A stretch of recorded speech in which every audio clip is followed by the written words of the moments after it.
Hello students, I am Rudra Goswami welcoming you to your YouTube channel maths magic. आज हम standard 10th maths का chapter number 5 arithmetic progression की exercise 5.3 का question number 3 का सम number 6 करेंगे। तो सबसे पहले हम सम रीड करेंगे।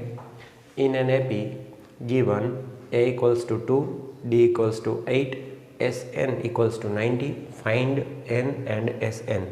यहाँ पे हमें a की वैल्यू 2 दी गई है, d की वैल्यू 8, sn की वैल्यू 90। हमें n और an फाइंड करना है। तो सबसे पहले हम n फाइंड करेंगे। क्योंकि यहाँ पे हमें sn दिया गया है तो हम sn वाला फार्मूला यूज़ करेंगे, लेकिन यहाँ पे लास्ट टर्म नहीं दिया गया है तो हम लास्ट टर्म वाला फार्मूला यूज़ नहीं करेंगे। तो लिखेंगे हम sn equals to n/2 into bracket 2a plus into bracket n-1 into d bracket over. Therefore अभी Sn हमें दिया गया है 90, तो यहाँ पे हम लिखेंगे Sn की जगह पे 90 इक्वल्स टू n हमें फाइंड करना है तो n/2 इंटू ब्रैकेट 2a की जगह पे हम लिखेंगे 2 प्लस n हमें फाइंड करना है तो वो हम ऐसे ही लिख लेंगे n-1 और d की जगह पे हम लिखेंगे 8 bracket over.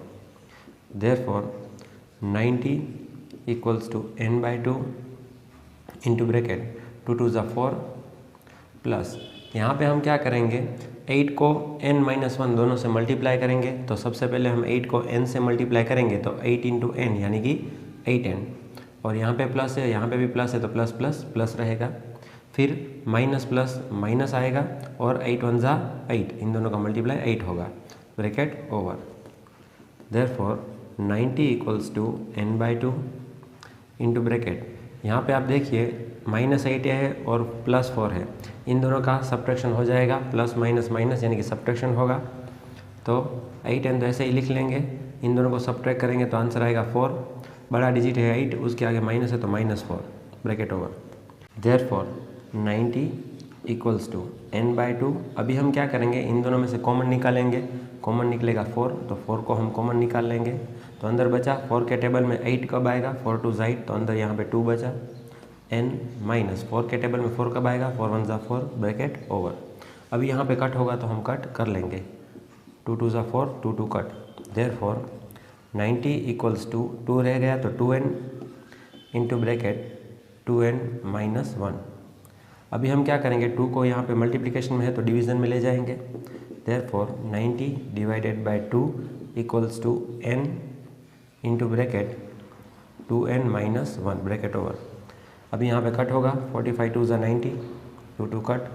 Therefore 45 equals to, अभी हम यहाँ पे क्या करेंगे, ये जो ब्रैकेट है और n को मल्टीप्लाई कर देंगे तो ब्रैकेट में 2n है तो 2n इंटू n यानी कि 2n² प्लस प्लस प्लस, ऐसे ही n को हम 1 से मल्टीप्लाई करेंगे, n इंटू 1 यानी कि n, प्लस माइनस माइनस तो माइनस n। अब हम क्या करेंगे, 45 जो लेफ्ट हैंड साइड प्लस में है उसे हम राइट हैंड साइड ले जाएंगे तो माइनस होगा। Therefore 0 equals to 2n² minus n minus 45। अभी हम n की वैल्यू फाइंड करने के लिए हम क्या करेंगे, ये जो हमें क्वाड्रेटिक इक्वेशन मिली उसके हम फैक्टर्स निकालेंगे। फैक्टर्स निकालने के लिए हमें मिडिल टर्म को स्प्लिट करना पड़ेगा। मिडिल टर्म स्प्लिट कैसे करेंगे, तो सबसे पहले हम क्या करेंगे, फर्स्ट टर्म का कोएफिशिएंट यानी कि 2 और कांस्टेंट टर्म लास्ट टर्म यानी कि 45, इन दोनों को मल्टीप्लाई करेंगे। 45 2 ज़ा 90, तो यहाँ पे हम 90 लिख लेंगे। अभी 90 के हम ऐसे फैक्टर्स निकालेंगे कि जिनका सब्ट्रैक्शन, कांस्टेंट टर्म के आगे माइनस है ना, इसलिए सब्ट्रैक्ट करके हमें आंसर क्या चाहिए, जो मिडिल टर्म है उसका कोएफिशिएंट यानी कि कुछ नहीं है तो 1। तो 90 के ऐसे फैक्टर्स निकालेंगे कि जिनका सब्ट्रैक्शन करके आंसर हमें 1 मिले। तो ऐसे फैक्टर्स कौन से हैं, तो 10 9 ज़ा 90, इनका अगर हम सब्ट्रैक्शन करेंगे तो हमें आंसर 1 मिल जाएगा।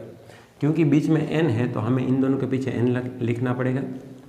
अभी बात है साइन की, इन दोनों की साइन कौन सी रहेगी, क्योंकि यहाँ पे माइनस है तो जो बड़ा डिजिट है ना उसे हम मिडिल टर्म की साइन दे देंगे। मिडिल टर्म की साइन कौन सी है, माइनस, और छोटे डिजिट को हम इसकी ऑपोजिट साइन यानी कि प्लस दे देंगे, इक्वल्स टू 2n²। अभी हम -n नहीं लिखेंगे, उसकी जगह पे ये दोनों टर्म लिख लेंगे, -10n plus 9n minus 45 equals to, अभी हम क्या करेंगे, इन दोनों में से और इन दोनों में से कॉमन निकालेंगे। इन दोनों में से कॉमन क्या निकलेगा, 2n, तो अंदर बचा सिर्फ n माइनस, यहाँ पे 2 कॉमन निकल गया और n भी कॉमन निकल गया तो 5 बचा, क्योंकि 5 2 ज़ा 10 होगा। Bracket over. अभी हम क्या करेंगे, इन दो में से कॉमन निकालेंगे। पहले तो यहाँ बीच में प्लस है तो प्लस, यहाँ पे 9 कॉमन निकल जाएगा तो 9 कॉमन निकालेंगे, अंदर बचा 9 माइनस 9 के टेबल में 45 कब आएगा, 9 5 जा 45 इक्वल्स टू, अभी इन दोनों में से और इन दोनों में से कॉमन निकलेगा n माइनस 5 और ब्रैकेट में क्या रहा n प्लस 9। तो इस तरह से हमने क्या किया, जो क्वाड्रेटिक इक्वेशन है उसके हमने फैक्टर्स निकाल लिए। अभी इन दोनों को हम 0 देंगे और n की वैल्यू फाइंड करेंगे। n minus 5 equals to 0 and 2n plus 9 equals to 0। Therefore n equals to minus 5 है, राइट हैंड साइड जाएगा तो प्लस 5, और यहाँ पे 2n इक्वल्स टू प्लस 9 है, राइट साइड जाएगा तो minus 9। Therefore n equals to minus 9, 2 multiplication में है, राइट हैंड साइड जाएगा तो डिवीज़न में। यहाँ पे हमें n की दो वैल्यू मिली, एक है प्लस 5 और दूसरा है माइनस 9/2। अभी ये जो n है वो क्या है, n है ना वो हमारा टर्म है, यानी कि फर्स्ट टर्म होगा, सेकंड टर्म होगा, थर्ड टर्म होगा, यानी कि ये जो n की जो वैल्यू है वो कोई भी पॉजिटिव इंटीजर होगी। यहाँ पे तो हमें नेगेटिव फ्रैक्शन मिला, यानी कि n की वैल्यू ये नहीं हो सकती। As n is always positive integer, therefore n equals to 5। तो इस तरह से हमें n की वैल्यू 5 मिल गई। अभी हमें an फाइंड करना है तो हम an वाला फॉर्मूला यूज़ करेंगे। an equals to a plus into bracket n minus 1 into d. अभी हमें an, तो n हमें मिल गया 5, यानी कि फिफ्थ टर्म फाइंड करना है। तो यहाँ पे हम लिखेंगे a5 इक्वल्स टू a की जगह पे लिखेंगे हम 2 प्लस 5 माइनस 1 और d की जगह पे हम लिखेंगे 8 इक्वल्स टू 2 प्लस 5 माइनस 1 यानी कि 4 इंटू 8 इक्वल्स टू 2 प्लस 8 4 जा 32 इक्वल्स टू 32 प्लस 2 यानी कि 34। Therefore a5 equals to 34। तो हमने दोनों वैल्यू फाइंड कर ली, n इक्वल्स टू 5 और a5 इक्वल्स टू 34। तो इसी तरह से हमारा ये जो सम है वो कंप्लीट होता है। नेक्स्ट सम हम नेक्स्ट वीडियो में देखेंगे।